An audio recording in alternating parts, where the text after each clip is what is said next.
सकाळपासून मनोज जरांगे पाटील हे आमरण उपोषणाला बसलेले आहेत आणि आपण जर पाहिलं तर जरांगे पाटील हे सध्या अशा रखरखत्या उन्हामध्ये खरं तर उपोषण करत आहेत। सध्या 3 वाजेचा टाईम झालेला आहे आणि अशा वेळी जरांगे पाटील अशा पद्धतीनं या ठिकाणी जे उपोषण करताना खरं तर पाहायला मिळतात आणि या ठिकाणी मोठ्या संख्येने खरं तर मराठा समाज बांधव आलेला असल्याचं आपल्याला पाहायला मिळतंय।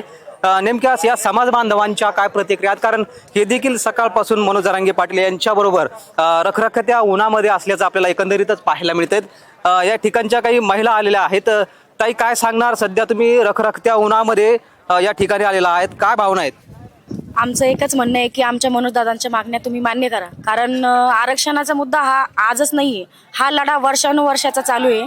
तुम्ही जर आम्हाला फक्त GR दिला, तो GR जर तुम्ही फॉलोबॅक घेत नाही किंवा त्याचा पुढचं तुम्ही आमच्यापर्यंत पोहोचवत नाही, त्याचा आमच्यापर्यंत लेकरं बाळांना फायदा होणार नाही। पण तुम्हाला आमची एकच मागणी आहे की मनोजदादाची तुम्ही मागण्या मान्य करा आणि एवढ्या कडकडत्या उन्हात आज जर तुम्ही AC पासून 2 मिनिटं दूर राहू शकत नाही, आज आम्ही दिवसभराचं इथं दादा आणि आम्ही इथं बसलेलो आहोत, तर तुम्हाला आमची थोडीशी दयामाया थोडीशी येऊ द्या आणि आमच्या समाजाची तुम्हाला अशी जातीवादीपणा आमच्या संग काही करू नका आणि आमचं आरक्षण आमच्या वाट्याचं आम्हाला देऊन टाका, हेच माझं म्हणणं आहे। काय सांगाल, वारंवार उपोषण करण्याची गरज जरांगे पाटलांना पडत आहे, काय सांगाल?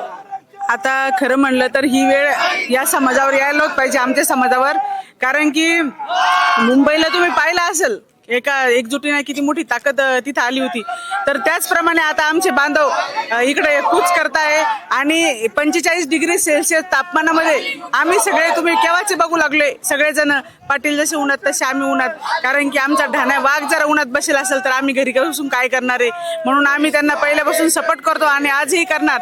आणि सरकारने जरा आता थोड्या वेळात जरा नाही आले तर याचा परिणाम उद्रेक होणार आहे, उद्रेक जसा ज्वालामुखी होतो ना तसा मराठा सेवकांचा उद्रेक गाव परत पाहायला भेटणार आहे, कारण की ही मागणी रास्त आहे, ही काही आम्ही काय असे चॉकलेट देणारे लोक नाही, चुकीची मागणी नाही, ही मागणी रास्त आहे, मराठा आरक्षण हे पहिल्यापासून आहे, यांनी द्यायला पाहिजे।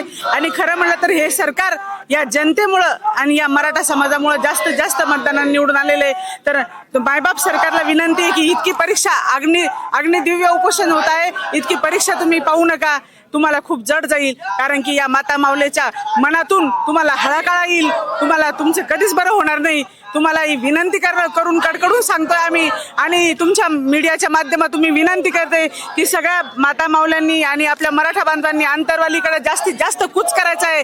जशी मुंबई आपण पाय ठेवायला जागा ठेवली नव्हती, तशी आंतरवाली आपल्याला पाय ठेवायला जागा नाही पाहिजे, कारण की धर्म मराठा, कर्म मराठा, जात मराठा, धर्म मराठा, कर्म मराठा, जात मराठा, घालून वाग्यात जबड्यात हात, मोजती दातती जात मराठ्याची, आणि मनोज दादा अंगार है बाकी सब भंगार है, आमचा कैसा हो मनोज दादा जैसा हो। देखील या ठिकाणी महिला आलेल्या आहेत। ताई, काय सांगणार, वारंवार जरांगे पाटलांना उपोषण करण्याची वेळ येत आहे, काय सांगशील? आम्ही सकाळच्या 8 वाजेपासून इथं बसलेलो आहे, खूप उन्हामध्ये बसलेलो आहे। आम्ही दादांना खूप त्रास होतोय, दादाच्या पाठीमागे आम्ही पण बसलेलो आहे, तर सगळ्यांनी मराठा बांधवांनी सगळ्यांनी यायची प्रयत्न करावा, बस। एकूणच आपण पाहिलं तर या ठिकाणी अशा रखरखत्या उन्हामध्ये हे जो मराठा समाज बांधव आहे व राज्यभरामधून या ठिकाणी आलेला आहे आणि अशा पद्धतीने या ठिकाणी बसलेले आपल्याला खरं तर पाहायला मिळते की इकडे मनोज जरांगे पाटील देखील अशा उन्हामध्ये बसलेले आहेत आणि दुसरीकडे या महिला देखील आपल्याला पाहायला मिळत आहेत। ताई, काय सांगाल, काही वेळापूर्वी काही एका महिलेला चक्कर देखील आलेली होती, काय सांगाल? मला ह्या फडणवीस सरकारांना सांगायचं आहे की लवकरात लवकर हे निर्णय घ्या की आम्ही शांत आहोत म्हणून संत नाही। आता एका महिलेला चक्कर आली, तिला हॉस्पिटलमध्ये नेलेलं आहे आणि असल्या तळपत्या उन्हात आमचा संघर्ष सुद्धा मनोज जरांगे पाटील बसलेले आहेत, म्हणून आम्ही लेकरं बाळ घरी सोडून आम्ही देखील इथं आलेलो आहोत। आम्ही शांत आहोत म्हणून संत नाही, ह्याचा जर उद्रेक बघायचा असेल तर हा उद्रेक सरकारला जड जाईल, त्याच्यामुळं सरकारनं लवकरात लवकर दादांनी जी मागण्या केल्या त्या पूर्ण कराव्या ही सरकारला विनंती। एकूणच आपण पाहिलं तर कुठेतरी जरांगे पाटलांनी ज्या मागण्या केलेल्या आहेत त्या लवकरात लवकर कुठेतरी पूर्ण कराव्यात, नाहीतर कुठेतरी सरकारला मोठा उद्रेक पाहायला मिळत असल्याचं एकंदरीत या ठिकाणचे चित्र आहे। कॅमेरा पर्सन रोजचं मी अजय गाडे, LS मराठी, आंतरवाली सराठी, जालना।